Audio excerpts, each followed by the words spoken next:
Did you notice at what age these actors started their careers? These are real stories of people who started acting as babies, as kids, as adults, and even as grandparents. Mary-Kate and Ashley Olsen were cast as Michelle Tanner on Full House when they were only 9 months old. Two babies shared one role because child labor laws limited how long each one could be on set. They became millionaires before they could walk.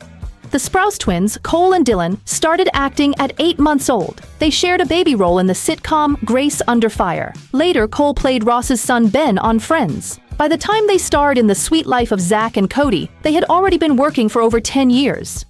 Jeff Bridges first appeared on screen as a baby. He was an uncredited infant at a train station in a 1951 movie. His father Lloyd was already a famous actor and simply brought baby Jeff to set. In the 1920s, an actress called Baby Peggy started making movies at 2 years old. She became one of the biggest child stars in Hollywood before she even turned 5. But by age 8, her career was already over.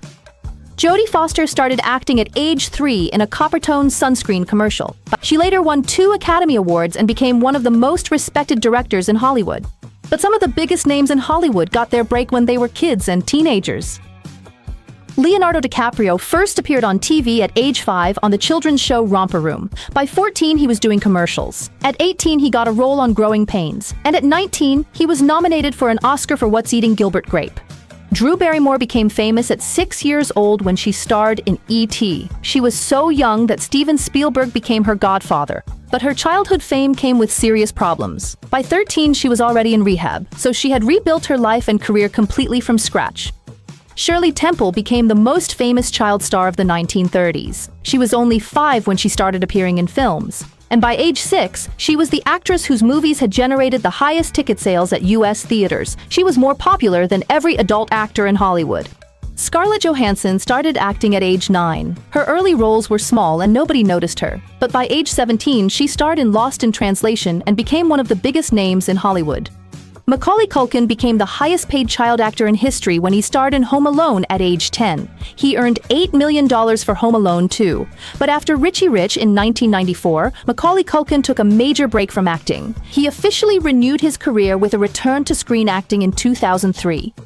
Daniel Radcliffe was cast as Harry Potter at age 11 after an open audition. He had only one small TV role before that. The Harry Potter series made him one of the most famous actors on the planet before he finished school. He was a global superstar who still had homework to do.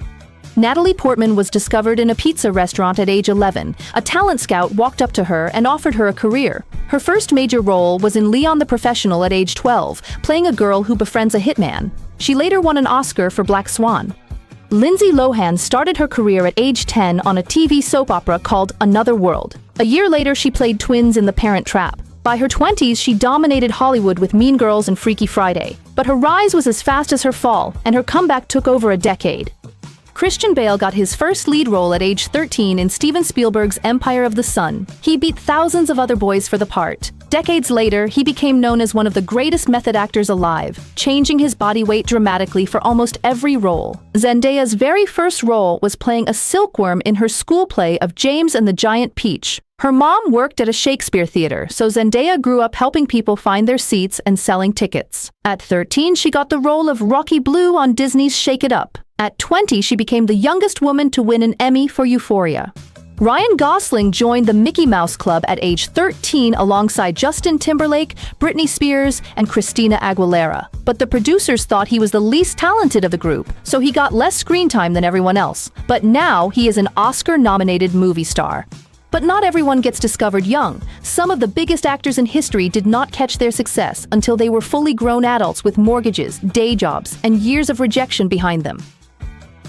Harrison Ford was a struggling actor who could not get work. He became a professional carpenter to survive. One day, George Lucas hired him to build cabinets in his office. Lucas liked Ford so much that he offered him the role of Han Solo in Star Wars. Ford was 35 years old.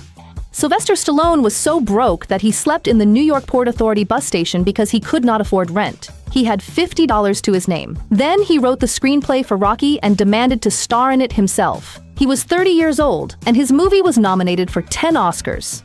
Alan Rickman studied graphic design and ran his own design business for years before he even thought about acting. He did not enter drama school until age 26. His first film role was Hans Gruber in Die Hard. He was 41 years old. That one role made him a legend.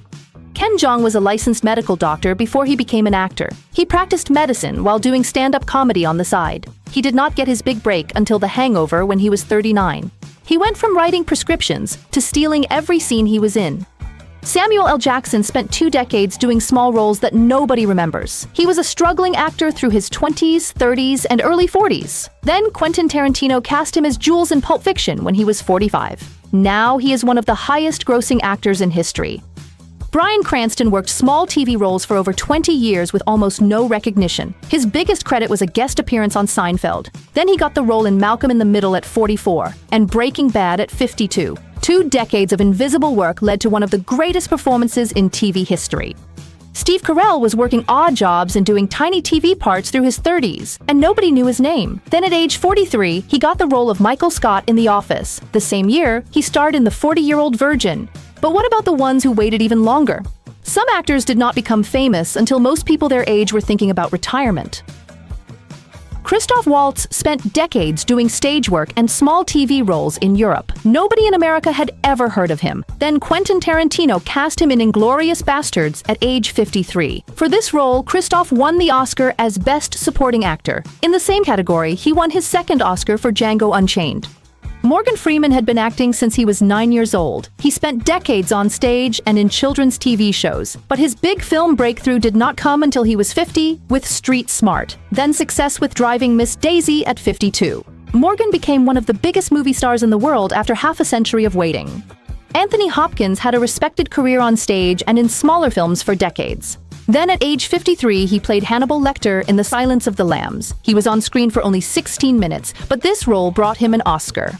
Katherine Joosten worked as a psychiatric nurse for years. After her divorce at age 43, she started acting in community theater because she did not want to die with regrets. She then moved to Hollywood at 56. At 60, she landed the role of Mrs. Landingham on The West Wing, which made her famous.